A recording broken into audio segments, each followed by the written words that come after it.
19h30 ci télévision Futur Média mbokk yi salaamaaleykum dalee nag jàmm ci jotaay xibaar yi li ci gën a fës te ñu dem ko jukki bokk na ci njeexital yi nga xam ne nag mbënd mi am na ko tax na itam ca zone de captage benn doomu aadama daal di cay ñàkk bakkanam jëwriñ ji nga xam ne moom la ñu dénk wàllu ndox mi fii ci réew bu Sénégal doxum nemmeeku woo xamante ni amaloon na ko foofee askan wa nga xam ne itam ñoom ñoo koy ñoo fay yeewoo bëgg nañ nag gouvernement bu Sénégal daal leen di jàppale ci lu ñeel nag xoolaat bu baax a baax li ñu dippee système d'assainissement bi ndax itam mënd mi doon loo xamante ni du leen sonal yenn ci ay ouvrage yoo xamante ni nag BRT daal na koy amal nag te AGEROUTE daal di réaliser lu ni mel jëwriñ ji nga xam ne nag moom la ñu dénk wàllu infrastructure ak itam transport terrestre moom Mansour Faye demoon amal itam doxu nemmeeku fu ci mel ni nag ci corniche ouest bi rond point bu RTS ak itam Yoff yenn ci ay njeexital yoo xamante ni itam mbënd mi daal na koy def xam ne rek ne daañ ci jël li nga xam ne moom moo di dogal ngir lu ni mel dootu la amati daañ déglu ay kàddoom ci micro ki nga xam ne moom moo di Alioune Diagne daañu waxtaane itam ca diwaan bu Mbuur lu toll ci 20 ci ay doomi aadama yoo xamante ni nag teg nañu leen yoxo ñoom ñooñee nag bëggoon dëkkmal fa nga xam ne moom moo di ca diwaan bu Tugal jaarale ko ci li nga xam ne nag moom moo di gaalub looce lu ni mel itam ñi nga xam ne ñoom ñooy yor wàllu kaaraange gi itam xam ne rek ne daañ ci jël ab dogal ñoom ci seen bopp jàppale ne nag daal nañ leen di teg yoxo leneen lu ñuy waxtaane dina bokk ci Ashura tam xarit ni ki ëllëg incha allah yem ak altine ji lañu koy amal fii ci réew mi wala bokk ci àdduna wërngal këpp mu mel ni itam jafe na rek nga daal di teg yoxo li nga xam ne moom moo di nag tong-tong dañ ko doon faral di gis ci li nga xam ne nag moom moo di quartier yi lu ni mel itam mënees naa néew ni ki ren ndax itam ndawal li nga xam ne cher na baykat yi wala bokk ñi nga xam ne ñoom ñoo di càmmkat yi nag di sàkku ñu daal di amal ab subvention boo xamante ni day bàyyeekoo ci gouvernement bu Sénégal jëm ca ñoom ngir itam njëg li mën a wàññeeku bu baax a baax mbokk yi tënk yaa ngoog bu ngeen taxirloo tuuti ma dikk ñu faram fàccee.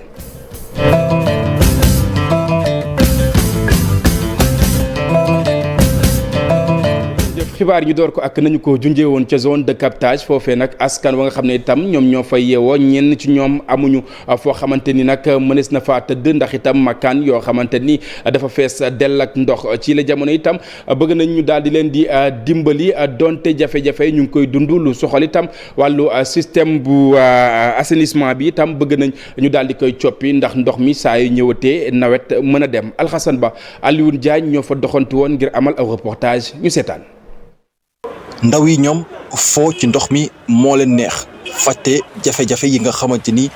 seen i waajur ñu koy dund muy jafe-jafe yu métti ndox mi jural leen ko muy ndoxu taw bi fii ci zone de captage askan wi fi yeewoo soxla ndimbal ak ku leen wàllu. dañoo sonn lool ci taw bi xam nga ndox mi bari lool fii la toll woon gis nga fële la ndox bi toll woon. hauteur fenêtre bi. nu ñu mënti def ba jëlee ndoxu taw yi ci seen dëkkuwaay yi dañ ko def muy peel ak lépp li nga xamante ni jege na leen seen bagage yi ci ëpp yàqu ñu génnee ko teg ko ci buntu kër yi ngir fexe ba mën a sauver lenn li kër yi soxla itam ñu defaraat leen bu fi ndox taw mi jóge li ni mel doon lu leen metti lool. suñu bagage yi mi ngi nii lépp ñu ngi ci biti bagage yëpp yàqu yëpp sonn nañ lool ci affaire yi mbënd mi moom lu ñu ci dimbali rek ñu daal ciy jël daal. lu ñu ci dimbali jàpp nañu ci rek ñu jël sonn nañ ci trop président Macky Sall moom ñu ngi koy ñaan leen ñi nga xamante ni ñoo nekkoon ci wàllum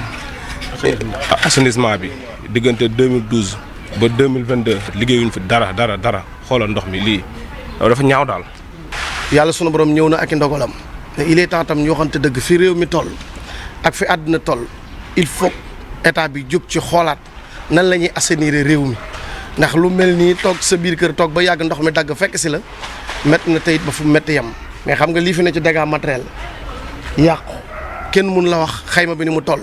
kon nag donc ñi ngi wax état bi soo ñëwee di seet si ay nit da nga leen war a laaj fi ñu toll lan la ñu yàqule ñu mën a xool nan la ñu mën a def ba soutenir famille yooyu ci la ñu yàqule ñu mën leen soutenir mais ñëw def visite rek après génn ñu ni ndox mi jeex na nit ñi ñàkk seen ay matériel yooyu mooy waral ay xol yu tàng ci réew. jëwriñ ji ñu dénk wàllu ndox ak assainissement ñëw fii ci zone de captage ak ay service am ngir nemmeeku askan wi nga xamante ni ñu ngi dund jafe-jafe yu métti askan woowu di sàkku ci nguur gi ñu xoolaat système assainissement bi ci Sénégal wërngal këpp. zone yi nga xam ne dañu fa dëkk tamit zone ndox ñu xool lan lañ mën a def ba dindi fa ñooñu mën fa teg leneen. benn doomu aadama boo xamante ni nag ñàkk na bakkenam ginnaaw njeexitalu ndox mi moom moomee jàppale ne courant wu law ci lu ni mel moom moo ko daal di rek génne àddina tax na itam jëriñ ji nga xam ne moom la ñu dénk wàllu ndox mi moom Serigne Mbaye Thiam demaloon fa ngir daal di amal aw doxu nemmeeku lay dogal itam dina ko jël ginnaaw itam bi mu jébbalee aw njaalam ñu teewlu ay kàddu Serigne Mbaye Thiam ci micro Alioune Diagne. solution yi nga xam ne jël nañ ko muy Sénélec danañ fa indi ay pompe yu am doole pour wàcce ndox mi comme ça courant bi mën a dellu si ci kër yi c'est parc da an te aussi danañ fa indi ay pompe yoo xam ne tey ji ci ngoon lay ñëw pour commencer pomper Cité Bellevue naka sa noonu brigade nationale des sapeurs pompiers dana indi fii fukki moto pompe yoo xam ne yi day ànd ak ay sapeurs pompiers ñu dugg ci biir kër yi këroo kër di dindi ndox mi di ko indi ci mbedd mi après ñu jël beneen pompe yu jëlee ci ndox ci mbedd mi di ko indi ci bassin bi bi ñu waxee ba pare nee naa leen direction prévention gestion des inondations dana ci yokk yeneen ñeenti moto pompe yoo xam ne yi dañuy dugg ci kër gi pour di ko pomper pour ndox mi ñëw fii waaye bi ñu ñëwee tamit dañoo gisoon ne dañoo wax ne am na fii koo xam ne kii démb dafa ñàkk bakkanam ci courant bi nekkoon dafa nekkoon ci biir ndox mi courant maas ko kooku ñu ngi koy jaale njabootam yëpp di ko jaale dëkkandoo yi di wax ne daal gouvernement bi léegi nag yeneen matukaay yi nga xam ne moom la ñuy jël dans le cadre du plan Orsec pour indi ay ndimbal wala dara dana ci waxtaan ci biir ak gouverneur pour seet nan la ci gouvernement bi di taxawee. mbokk yi feneen fu ami li nga xam ne moom moo di njeexitalu taw bi bokk na ci corniche ouest bi ak itam fi nga xam ne moom moo di rond point RTS ba ci diwaan bu Yoff xam ngeen ne foofee lépp lu soxal itam wàllu dem ak dikk dafa tagga témbe ba jamono yi nag ngir nga jaar fa jafe-jafe la tax na itam beneen ab jëwriñ muy jëwriñ ji nga xam ne moom la ñu dénk wàllu dem ak dikk moom Mansour Faye amal itam beneen ab doxu nemmeeku ci ouvrage yu BRT ak itam équipement yi nga xam ne nag AGEROUTE daal na koy taxawal yenn ci ay dogal itam yoo xamante ni nag jot nañu ko jël ngir ndox moomee mën leen a abal jëriñ jile daal na ci addu ñu teewlu ay kàdduk Mansour Faye mu mel ni boobu la élément daañu ci dikkaat nu mu gën a yaatoo ci jotaayu xibaar yi laata rek ñuy yëkkati li nga xam ne moom moo di jotaay wile ñu dem feneen foo xamante ni itam ndox ma am na fa doole lool tay itam daal di toll ci lu mat 1m20 muy diwaan bu parc Hann foofee itam aw salfaañoo boo xamante ni daal nañ koy nemmeeku ci li nga xam ne itam moom moo di mala yi ñi nga xam ne itam ñoom ñoo fa nekk yenn ci ay pexe yoo xamante ni nas nañu ko lenn ci yoo xamante ni itam jot nañ leen na ca ñàkk ñu di ay mala suñu ay ndaw moom Mariam Ndiaye ak itam Yaya Diallo dikkaat nañ ci ak ñun ak yenn ci ay dogal ñu seetaan reportage. lu gëj a am juróom fukki at a ngi nii parc Hann ndox mi ngi koy bëgg a nangu ñu ngi def lu nu mën ngir rawale rabi àll yi fi ne. on a récupéré yi nga xam ne ni ñoom ay suuf la ñu xam ay tortues terrestres ça sont les sulcata sur le nom scientifique ñoom monade lan yoo xam ne ci suuf la ñuy dox mais dem nañ ci ndox mi récupérer leen léegi dañ leen di yóbbu. ba ndox mi jeex ñu delloosiwaat leen ñu continuer seen vie c'est des herbivores. donc amul benn bu ci manqué. amul benn bu ci manqué heureusement. bu gisee lu ni mel parc bi dafa nekk ci yoonu ndox. mooy ndox mi dafa jógee feneen dafa jógee ci zone de captage ñëw dugg fii ak yeneen ndox yu jógee feneen ñëw dugg ci zoo bi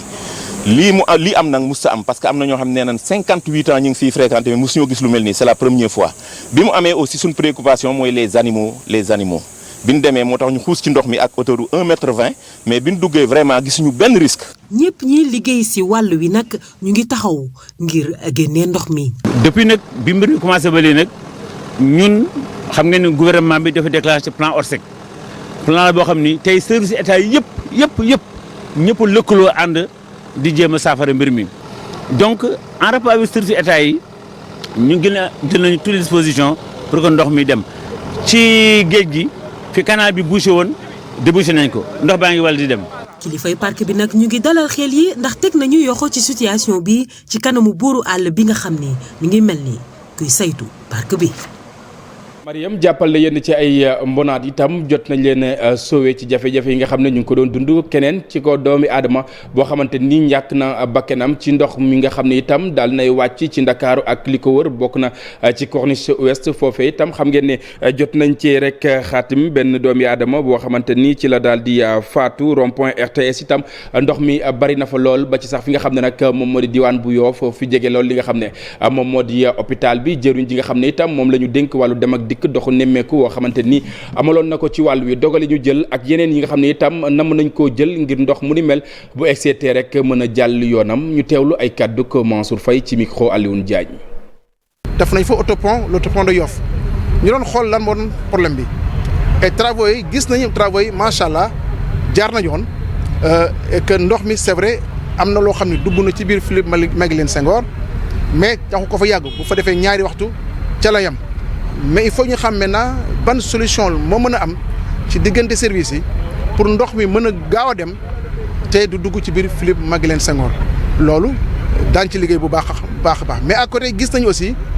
am na foo xam ne il faut ñu protéger ko parce que benn bassin boo xam ni bu ndox mi feesee maanaam mën na nekk danger parce que nit mën na faa dugg loolu nag jox nañu instruction AGEROUTE pour ñu protéger côté boobule pour éviter nit mën faa daanu bu fekkee ndox mi bëri na. loolu mooy première poñ boo xam ni ak première maanaam décision boo xam ni jël nañ ko bañ fa jógee ñu dem corniche dafa am lu ñuy wax ay tunnel yi ndaw tuddee ko ay trémi fa la accident bi amoon yaatu na lu fa nekk ci ouvrage baax na waaye comme ni ñu ko waxee ndox mu ñëw bi dafa bëri trop ba nga xam ne pour mu évacuer wu maanaam dafay yéex donc bu demee noonu ndox mi mën a dem ba hauteur benn hauteur kawe boo xam ni nit bu taxee dalay sut loolu nag dañ ni ndox mi parce que tout sama taw bi bëri mais pour que éviter ay accident am léegi dañ jëlaat beneen mesure mooy tunnel yooyu trémi yooyu dañ fay def ay barrières de fermeture nga xam ni bu fekkee météo nee na day taw ëllëg mu nekk war a am ay jafe-jafe dañ koy tëj comme ça oto dootu ci duggati ñetti tunnel yu mel noonu am na ci corniche bi et que AGEROUTE dès la semaine prochaine ou en tout cas fii quelques jours dana tàmbali liggéey yoo xam ne def ay barrières de fermeture bàyyi fa nit bu ñu nee taw am na ñu fermer foofu comme ça oto dootu jaar ci biir tunnel yooyu la loolu mesure forte la boo xam ni aussi jël nañ ko te bu neexee yàlla AGEROUTE dana ko def ba ñu fa jógee nag ñu xool parce que lu ma wax nii léegi mooy travaux yi nga xam ni AGEROUTE moo ko liggéey ñu jógee fa dem ci travaux yi nga xam ni BRT bi moo ko indi mooy bus rapide transit gis nañu ci yoonu BRT bi macha allah def nañ ci maanaam liggéey assainissement bu am solo romb na 15 milliards di dem te dafa indi maanaam amélioration ci wàllum gestion donc des eaux pluviales gis nañ ko boo demee fële maanaam wetu clinique international wetu ENA foofu da doon am ndox mais léegi ndox ma amatu fa parce que assainissement BRT bi daf ko jël en charge évacuer ko carrément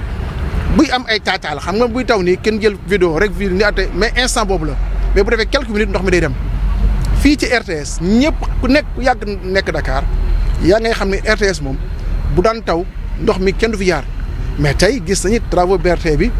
jël na en charge assainissement bi ndox mi tagu fi benn yoon ay voilà lu fi tag sax ñoo ko fi bàyyi pour que ndox mi mën a dem. aywa mbokk yi ñu des ci li nga xam ne moom moo di ndox mi bi la yoon dañuy dugg ci waax yi ñenn ci ñoo xamante ni seen ak mbébét mujjut a sotti ñu toll ci téeméer ak ñeent fukk ak benn ci ay doomi aadama yoo xamante ni noppi woon nañu ngi rek daal di dugg ci li nga xam ne moom moo di gaalu looco yi dëkkmal tugal diwaan bu Espagne ñoom ñooñu nag solo woon ci ñeent ci ay kaar Ndiaga Ndiaye ginnaaw bi itam la ñu leen teg yoxo ndax ni ki tey jilee bu 20h jotee la ñu waroon dugg ci li nga xam ne nag moom moo di gaal yi ngir digmal fa la nga xam ne moom moo di diwaan bu Espagne ci ñooñee ñenn ci ay sénégalais ay guinéens ak itam ay gambiens ñoom ñoo sóobu woon ci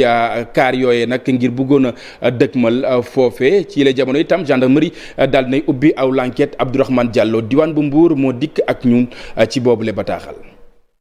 téeméer ak ñeent fukki doomu aadama lañu daal di teg loxo dañu bëggoon a jël mbëkk mi am tamit kenn ki nga xam ne teg nañ ko loxo moom dafa bokk ci yóbbukat yi loolu nag mu ngi xewee diggante Nianing ak Fimela ci Nianing lu toll ak juróom-benn fukk ak juróom-ñetti nit la woon ci Fimela juróom-ñaari fukki nit ak ñett la ñoom ñooñu nga xam ne dañu bëggoon jël gaal yi ngir dem bitim réew ci ab ñeenti njaganjaay la ñu nekkoon yeneen ñaari njaganjaay yi Fimela la jógee yeneen ñaari kaar yi Nianing ci ñooñu nag am na ci ñi nga xam ni ay guinéen la sénégalais ak gambien ñoom nag dañu waroon dem ci seen bërëb bi nga xam ni foofu la ñu war a daje di Joal 20h bu jotee ñu daal di jël gaal yi jubali Espagne waaye nag du ñu romb Nianing ak Fimela donte sax ñi nga xam ni dañuy jël mbëkk mi saa su ne dañuy jàpp ni ay victimes lañu teewul ba léegi ñu ngi ci loxoy yoon ndax nag gendarme yi dañu fas yéene ubbi l'enquête bi wéyal ko ba xam ñan la ci seen loxo dugg ndax ci jamono jii nii kenn rek la ñu jàppagum ñu jàpp ni dafa bokk ci ñu organiser voyage bi xeetu voyage yi nag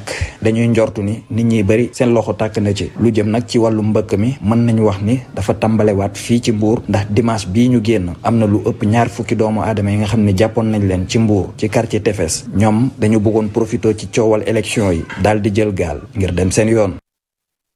jërëjëf Abdourahmane Thiaw tënk ñu wax ci leneen mbokk yi loo xamante ni maa ngi leen ko doon junj Ashura maanaam tam xarit ni ki ëllëg incha allah ci altine ji la ñu ko doon amal tam ngeen di dégg li nga xam ne moom moo di tong-tong lu ñu mbin la ci li nga xam ne nag moom moo di quartier yi ni ki ren itam ku mooy wul lu ñu mel dina néew quartier yu koy amal ndax itam ndawal lu kenn mënta gis nag yile ci la jamono cher lool tax na itam ñu yëngu ci wàllu wi la ñuy sàkku bokk na ci ab subvention boo xamante ni mooy bàyyeekoo ci gouvernement bu Sénégal jëm ca ñoom ndax itam askan wi mën a jote ci li nga xam ne nag moom moo di ndawal li suñu ay ndaw doxantu nañu ci daral wi nga xam ne nag moom moo nekk ca jàmm gën Sicap Mbao Fatima Touré ak Abdoulaye Paté Anne ci reportage.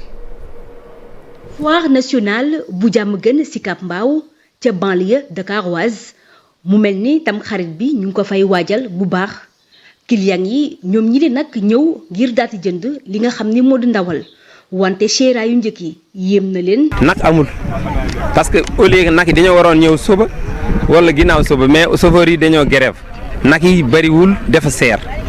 nag bu am 100 kilos 350 000 lay jar. loolee nag lu ko waral mooy transhumance bi nga xam ni éleveurs yi ñu ngi koy def ci jamono ji nga xam ne nag hivernage am na wante tamit bokk na ci seeraayu li nga xam ni moo di aliment bétail bi. fere bi ñuy fere. munuñu seen borom munu leen jaay genn bon léegi nag kaalis bi saaku ngooñ mu ngi jar 5500 bon ripaas ren dem na saaku ñetti junni ak juróomi téeméer dem na ñeenti junni dem na ñetti junni ak juróom benn téeméer dem na ñetti junni ak juróomi téeméer loolu nag boo yore junni nag wala juróom ñetti téeméer nag yow ñaata ngay compte par jour. ñu ñëw tuuti ki yu bari ñëwuñ parce que nag yi dafa seer bu fekkee da ngeen di bokk nag ku nekk def 5000 wala 10 000 francs boo leen jëndee nag si cooki ngeen di mujjee nag ñi koy faral di jënd sax mooy ñi nga xam ne dañuy génne asaka par tam xarit dëkk jënd yóbbu ko bu doon patron yi ku nekk da ngay jënd nag yóbbu sa koñ nga reyee ko def ko ay saam jox ko jullit yàlla yi kon mu njëriñ leen. ci jàmm gën ñi nga xam ne nag ñoo di éleveurs yi nag ñoom dañoo mer ba futu li ko waral nag dafa am ñenn ñoo xam ne nag dañu samp yeneen i fooraay yoo xam ne nag jaarul ci yoon leneen tamit lu leen metti bokk na ci ñàkk subvention bi nga xam ne nag amuñu ko jugee ci nguur gi. en même temps dañuy wax fii Sicap Mbao daral bu jàmm gën fii daral bu mag la mais daanaka nekkatul daral bu mag sax parce que li war tey Dakar foo munti dem une deux nga gis fu ñu yeew ay nag ñu koy jaay ay prix yi nga xam ne ni kenn mënul comprendre léegi nag nit jóge foofu ñëw fi mu ne nag yi nañ yomb te nag yi li waraloon ñuy yomb bu njëkk dañ doon déplacer fii dem Mauritanie wala dem Mali di jënd ay nag di indi léegi nag ñi koy jënd fii ci Sénégal ñoom ñooy déplacer dem foofu di jënd ay nag di ko indi léegi boo demee fi nga xam ne ki la doon jaay foofu la dem moom bu jëndee fan la koy jaay du am fu mu ko jaay. fii ci Sénégal li nga xam ne nag moo di ndawal jóge ci nag doon li nga xam ne nag bëgg nañ ko bu baax surtout nag su tam xarit jotee wante tey mu mel ni nag famille yu bëri néew doole lool dinañ rek daal ci bañ a utiliser loolee nga xam ne nag moo di ndawal lile ndaxte dañoo jàpp ni rek lépp dafa rek daal ci cher. jafe-jafe yi fa nga xam ne nag moom moo di ca seen o booba ak léegi yéen a ngi koy dégg askan wi ndax ñenn yi itam ci ñoo xamante ni nag ñu nga bokk ci boobule personnel dañuy bëgg di banque seen ay yoxo saa su nekk tax na itam secrétaire général bu syndicat national des travailleurs de l'eau pour le changement di sàkku ci ñooñee nga xam ne nag ñu ngi leen dippee ay grévistes ñu toog ci aw table waxtaan ak ñi nga xam ne nag ñoom ñoo yor wàllu administration bi lépp lu jëm itam ci payoor wi téeméer boo jël ñu daal di yokk ñeen fukk bi nga xam ne lu yàgg la loo xamante ni nag direction bi mu ngi cay waxtaan ak ñoom booba ak léegi moom Momar Sy la ñuy teewlu ay kàddoom ci micro Abdoulaye Paté Anne. mu mel ni boobule élément bu yembee ñu dikkaat ci ak yéen jafe-jafe yi nga xam ne moom moo am ca SEN'EAU secrétaire général bu syndicat national des travailleurs de l'eau bëggaat ci rek ñu daal di ci amal aw taxaw seetlu ñu tegtal leen kàddu yi dellusiwaat ci plateau bi. tant que daje amul mënuñoo waxtaan te nag waxtaan wi li ko pour mu am il faut que ñu daje il faut ñu toog te 40% yooyu noonu moom dafa nekk ci moom mooy l'essentiel même yaa ngi dégg de la grève donc il faut que Maguette Niang mi nga xam ne comme ni nga ko waxoon Maguette Niang mi nga xam ne moom mooy kilifa gi yaa ngi dégg am hauteur am esprit de dépassement yaa ngi dégg woo njaboot gi toog ak moom ak ñoom waxtaan ak ñoom li mu mën mu ne lii laa mën lu mu mënul mu ne mënuma ko ñun aussi ñi nga xam ne ñoo nekk en mouvement ñun duñu ay jaayil yaa ngi dégg bu ñu waxee loo xam ne mënuñu ko mën nañ ko ndax ñun ñoo koy liggéey ñoo ne ci kër gi tey ñun kenn du on ne suit pas la branche sur laquelle vous êtes assis yaa ngi dégg ñun xam nañ fi ñu toog parce que kër gi am na 8% li ñu toog ni liggéey dañ ñun sax suñu pertement lay nekk ndax ñun ñoo koy liggéey donc du ñu demandé wuñu loo xam ne lu impossible la nañu toog ak moom na woote ñu toog ak moom waxtaan ak moom. pënd mi wéroogul waaye itam coow laa ngi ne jëy combay mu ñeel langue politique fii ci réew bu Sénégal yenn ci ay transfert yoo xamante ni dañu nemmeeku ne dafa jugee ca réew bu Mauritanie jubali fa nga xam ne itam moom moo di ca diwaan bu Matam jàppale ne nag mandataire bu wàllu ca boobulee département ci la jamono la mu xam ne nag fa mu taxawoon ba tax na itam mu daal di yëkkati yooyu le kaddu du fa jug benn yoon ndax itam am na ci ay firnde lu leer leneen lu soxal itam ay kaddu yoo xamante ni tegginewul yoo xamante ni nag daal nañ koy yëkkati ci ñenn ci askan wa nga xam ne ñoom ñoo yeewee ca diwaan bu Fuuta yenn ci ay responsable yu wàllu nag daal nañ koy weddi ba mu set wecc lu mu ci mënti doon Ali Bandel ña ak itam El Hadj lii def nañ ci aw jàngat ñu seetaan. ni ko kilifa yi intercoalition bi fare ci kujje gi siiwale ci gannaaw wote yi ñi bokk ci liste wàllu ñu ngi dëggal ni keroog ci bisub wote yi am na bourrage des journaux lu bare waaye itam ay militants yu bawoo sax ci réew Mauritanie ñëw voté fii ci Matam kay dëggal loolu mooy mandataire départemental bu wàllu mi nga xamante ni mu ngi ñaawlu sax Benno Taxawee bëgg a weddi jëf yooyu le bourrage des journaux Farba Ngom dina yuuxu parce que bourrage des journaux yi ku dee xam na ne dëgg la saa su ma xam nañ ñëpp dëkk ba tawuñ bañ nit ñi ko gis kon bu suñu responsable yi génnee wax ko lu am la ñoom nañu féetewoo wax rek wax la ñu dese te Farba Ngom li muy wax ñun considéré wuñ ko xam nañu considéré mooy li Sénégalais yi def mooy sanctionné leen loolu la ñuy bañ ci loolu moo ku dee xam ne Fuuta frontière la Nord frontière la nit ñi am nañu anti Sénégal ku tàmm loxoor kenn mënu ko teel loxoor yéen ay journaliste ngeen gis ngeen école yéen sax ba dugg ngeen école ñu génne leen gannaaw itam kàddu yi waa Benno jàppee ay saaga mu jóge ci làmmiñu leaderu Yewwi Askan Wi ak wàllu jëmale ko ci askanu diwaanu Fuuta Aïssata Gaye Diop jàpp na ni dañoo bëgg jéem a jaxase kese leen yëkkati waaye ñoom seen wàllu bopp ay fuutanke yu bëggee seen gox lañu waa Yewwi xeebuñu waa Fuuta waa Wallu xeebuñu waa Fuuta ñun nous sommes des fuutanke de père et de mère ñu woteel Yewwi waa Fuuta lañu ñu woteel Wallu waa Fuuta lañu nous sommes fiers d'être des fuutanke ñun leader yi buure urne lañu waxuñu waa Fuuta dara alpulaar yi ak séeréer yi ak joolaay ñëpp benn lañu problème ethnie amul ci Sénégal te Wallu xam nañ ne Abdoulaye Wade nekk na président ba jóge fi chaque année mi ngi Matam moo créé 14e région Abdoulaye Wade moo ñu def ay département moo ñu indil ci Fuuta luñ fi amul woon kon xam ne ñun Wallu tey la ñu gën a bëgg waa Fuuta dañ leen di remercier ci liñ ñu woteel en tant que département Matam on a 7000 voix et quelques ñoom responsable Benno Bokk Yaakaar yi ñooy intoxiqué fuutanke yi pour bëgg ñu gisee ñu beneen bët. Wallu Sénégal jël 2e ca Kanel jël 3e ci Matam bu ñu sukkandikoo ci résultat yi bawoo ci commission nationale de recensement des votes kilifay coalition ba di bëgg woo askanu Matam ñu daal di topp train bi nga xamante ni ña ca yéeg ñëpp dañoo daal di du mooyu coalition Benno Bokk Yaakaar ngir kon indi alternance ci biir réew mi. jërëjëf Ali Bandel ginnaaw fa nga xam ne moom moo di Fuuta ak la ko wër ñu jógee fenn foo xamante ni jege na Ndakaaru mu di diwaan bu Bargny association Bargny au cœur ñoom itam aw ndimbal loo xamante ni daal nañ koy jébbal centre de formation professionnelle bu Bargny lu ni mel ngir mu antu xam ngeen ne loxo Youssou Ndour daal nay dugg ci wàll wi lépp lu soxal itam yenn ci ay jumtuwaay yoo xamante ni jot nañ ko rek jot ngir mën a wëyal li nga xam ne nag moom moo di liggéey bi rawatina nag ci li nga xam ne moom moo ñeel wàllu restauration bi ñuy jébbal lu ni mel suñu ay ndaw ca diwaan bu Tëngéej ak la ko wër Abdou Diouf Diagne Ahmadou Bamba Samb ñoo ko teewoon ngir télévision Futur Média. ay matériel yoo xam ne ñi amal wàllu teinture ñoo ko yittewoo ay table ngir ñiy def wàllu dessin ay multimètre ay toggukaay yu mucc ayib ay frigo ak ay batteuse électrique nga xam ne ñuy yëngu ci wàllu restauration dañu ko yittewoo centre de formation professionnelle bu Bargny daal di jot nag ak ndimbal jóge ci association bi ñu duppee Bargny au cœur ñoom ñi la nag ñu daal di am njàppalek ki nga xam ne mooy Youssou Ndour. matériel bi nuñ ko joxee xale yi tubaarkàlla macha allah parce que résultat yi ñu wax fii dëgg yàlla sedd na xol waaw tey booy def effort it wax dëgg yàlla pour xale yi nga koy defal xam li nga leen defal lan la alhamdulilah nag ba xale yi xamee li ñu leen defal parce que xam li ñu la defal mooy nga xam ne yow lii da nga ko soxla woon ñëpp war see jàpp. lii benn la commencement la waaye fu ñu ko soxlaa mi ngi taxaw te li ko yàlla wërsëgale bëgg na koo bokk ak ñëpp rax ci dolli ay xale. xale nag ku koy dimbali yàlla ngay dimbali te ñii fi nekk ay doomam lañ li ñu wax daal mooy lii du yem ci bii fu ngeen ko soxlaa woo ko lu mu ci mën def ko ci. jëf ji nag doon lu am solo lool ci ñi nga xam ne nag ñoo nekk ci centre bile ñoom ñuy xamle ne lu ñu yittewoo woon la ngir nag seenum njàng gën a mën a ñoŋ. dañu laaj li ñu soxla ñu wax leen donc ñu jëndul leen maanaam